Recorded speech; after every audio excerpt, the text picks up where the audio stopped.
দাদা কিছু বলো দাদা।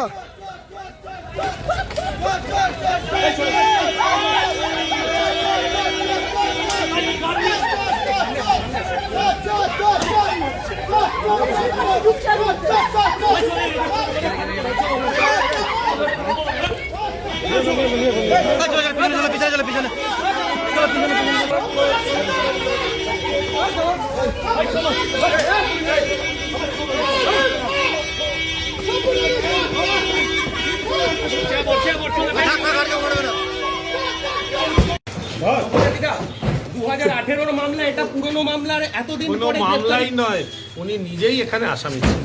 আপনি একজন চেয়ারম্যান, আপনার নামে গোলাবাজির অভিযোগ, গোলাবাজির অভিযোগ করছে 1 কোটি টাকা। 1 কোটি তো কম করেছে, আরো বেশি। পাড়া পলিক্লিনিক বা নাইট অ্যাঞ্জেল নার্সিং হোম কেনাকাটার একমাত্র ঠিকানা আগমনী বাসন্তী।